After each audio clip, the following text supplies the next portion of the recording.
Pensar em separação quando se tem filhos é algo muito complexo. Geralmente gera muitos medos e as pessoas acabam tolerando relacionamentos abusivos porque elas não querem sair da relação e expor os filhos a essa separação. Eu vou te ajudar com esse vídeo a entender que dá sim para você sair de um relacionamento abusivo, para você ter a sua separação, sem que os seus filhos sejam afetados com isso, tá bom? Vou te ajudar com alguns conselhos, eu só preciso que você preste muita atenção em todos eles para você entender o que fazer. Primeiro conselho para você é: tenta tirar da sua mente a ideia de senso comum que fala que crianças que não são criadas pelos dois pais serão adultos disfuncionais. Isso é péssimo. Porque quando a gente olha para a prática, a gente vê que não é assim, mas o senso comum fala que você precisa estar casado, que você precisa ter o pai e a mãe no ambiente familiar para você conseguir direcionar essa criança. E é claro que falam isso, porque é muito mais fácil eu manter ali a família unida para dar certo, do que eu entender que se a família não estiver unida, eu posso preencher isso, só que é mais complexo. Dá para fazer, mas eu preciso prestar atenção em alguns pontos. E você sabe, geralmente as pessoas não gostam de prestar atenção em muitas coisas, elas gostam de deixar fluir e não de aprender a lidar com as situações. Mas aqui é uma coisa que você vai aprender. Então, eu tenho clientes dentro de consultório que já passaram por situações diversas. Por exemplo, eu tenho homens que eu atendo que são homens muito bem desenvolvidos, homens maravilhosos, que foram criados sem os pais. Eu tenho mulheres muito bem desenvolvidas também que foram criadas sem a mãe. Eu tenho outros pacientes que foram criados com avós, que ficaram em lares adotivos, que não tiveram os pais, que perderam os pais muito jovens. E o interessante é que algumas pessoas, elas desenvolvem traumas, outras não. Algumas são disfuncionais, outras não. Então a gente vai perceber que o fato de não ser criado pelos pais é um fator influenciador, mas de forma alguma é um fator determinante. Basicamente depende da orientação que essa criança, esse jovem vai ter, e depende muito de como a mentalidade dele vai se desenvolver, que na maioria das vezes é uma coisa que a gente não consegue influenciar totalmente. Tem um paciente que eu atendi que eu achei muito interessante. Ele falou para mim: Hugo, eu não fui criado pelo meu pai me abandonou. E isso me fez muita falta, porque eu deixei de aprender um monte de coisas importantes. E aí a gente continuou a sessão, e eu fui perguntar para ele depois: fulano, o que você deixou de aprender por não ter sido criado pelo seu pai? Aí ele: poxa, Hugo, eu deixei de aprender a conversar com uma mulher, eu deixei de aprender a como me manter, eu deixei de aprender a fazer coisas básicas dentro de casa, e isso me fez muita falta. E aí eu falei para ele: você reparou que dentro das nossas sessões, dentro desses relatos que você deu, você me mostrou que você é muito bom em todas essas coisas? E de fato era. Ele era muito bom em conversar com mulheres, ele era super educado, uma pessoa muito carismática, ele sabia se manter, ele sabia resolver problemas, ele sabia ser um homem. E aí ele parou para observar e percebeu que ele sabia. Olha que interessante, na cabeça dele tinha a ideia de que ele tinha tido uma falta, que pela falta do pai ele não teria aprendido essas coisas. Por outro lado, ele sabia fazer essas coisas, ele só não se atentou para isso. Ou seja, mesmo não tendo a figura paterna, ele aprendeu tudo o que era necessário se tivesse a figura paterna, tudo que era necessário para que ele se tornasse um homem de verdade. Ele só não associou que ele conseguiu aprender isso apesar de não ter tido pai. E por que ele conseguiu, gente? Porque nós, enquanto crianças, nós precisamos nos espelhar em outras pessoas. A gente aprende muito através da observação.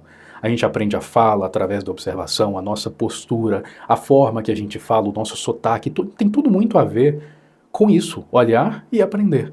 Então sim, a pessoa precisa de um modelo, só que o modelo não precisa estar ali o tempo todo. No caso desse paciente meu, o modelo foi uma pessoa que ele gostava muito de assistir em vídeos. E aí ele cresceu assistindo vídeos dessa pessoa e começou a copiar trejeitos, jeito de falar, jeito de andar, postura moral que essa pessoa apresentava, o que era ser um homem segundo a visão dessa pessoa, e ele conseguiu se espelhar, ou seja, ele teve a figura paterna através de uma pessoa nas redes sociais, e ele conseguiu se desenvolver muito bem como um homem. Agora, imagina se fosse o contrário, se eles tivessem ficado juntos os pais, só que fosse um relacionamento disfuncional. Ele teria influências péssimas dentro de casa. E isso faz o link aqui com a nossa segunda dica, com o segundo conselho que eu tenho para você.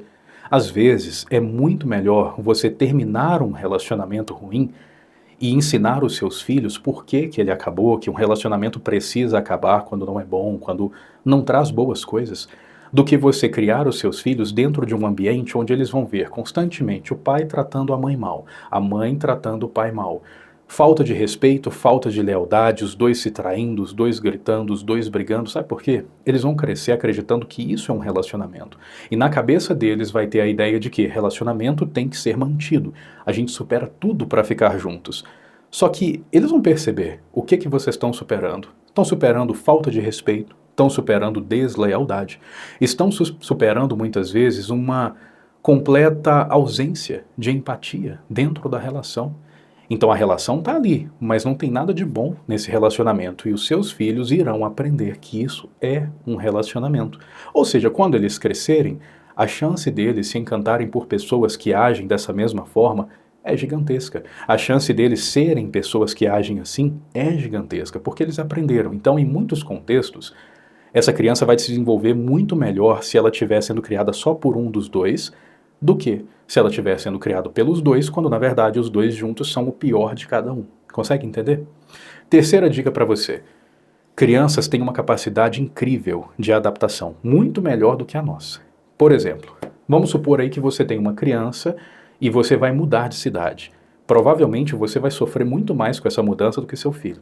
Provavelmente você vai demorar para se adaptar, porque você tem uma vida complexa de adulto. Você tem o seu trabalho, você tem amigos bem estruturados, você tem a sua academia, os seus negócios, a vendinha que você está acostumado, que você vai ter que trocar.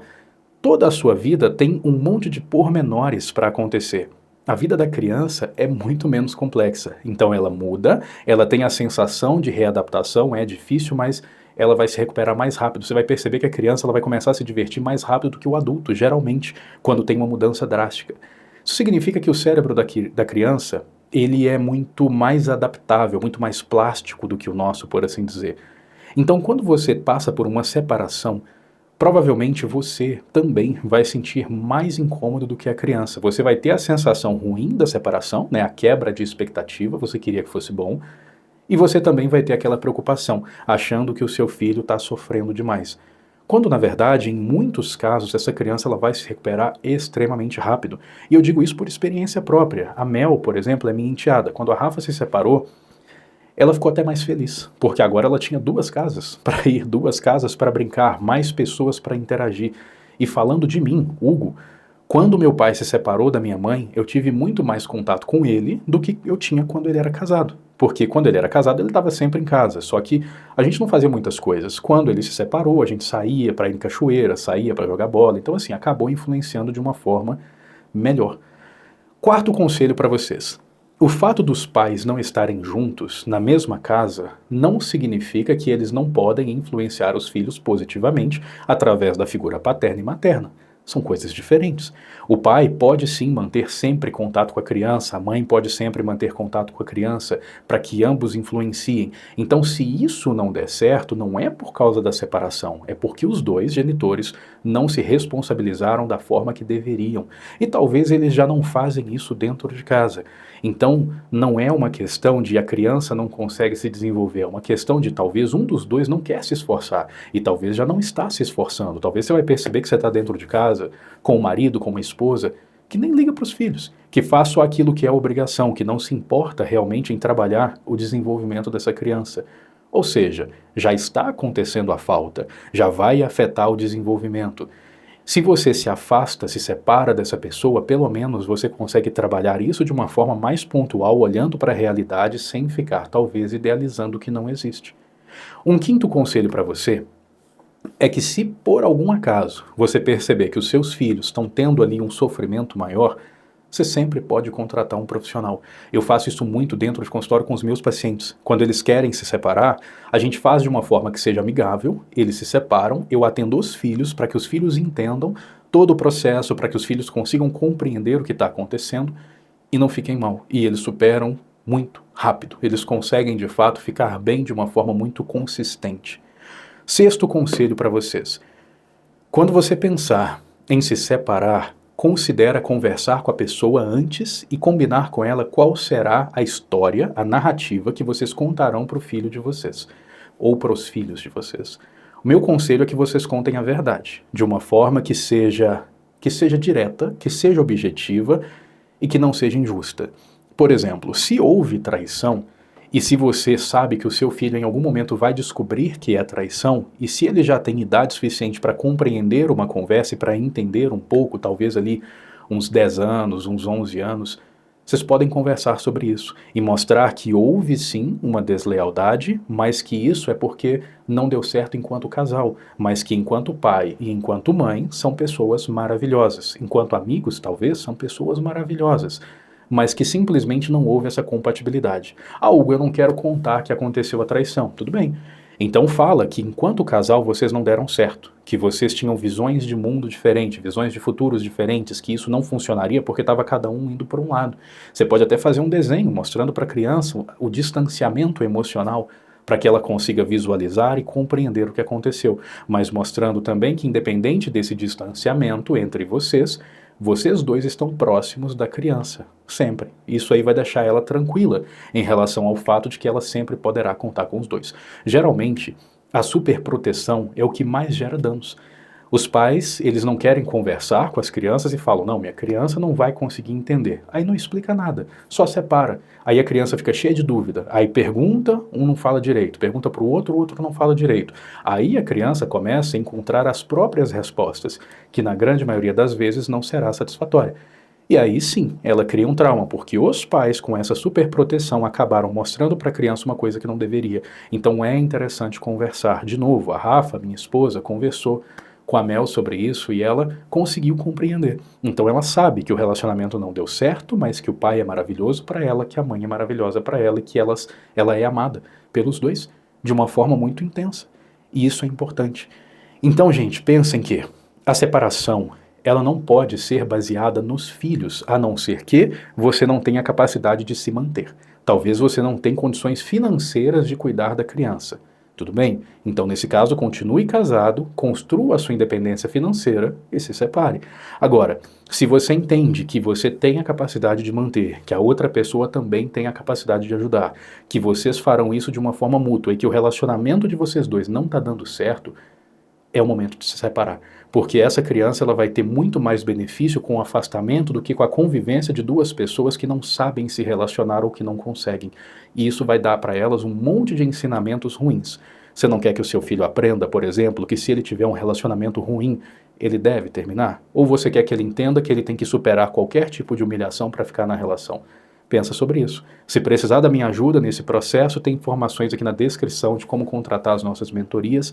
A gente vai acompanhar vocês em cada passo, desde entender se de fato precisa de uma separação até o ato em si. E se der para salvar o relacionamento, a gente vai fazer isso, tá bom? Entra em contato com a gente.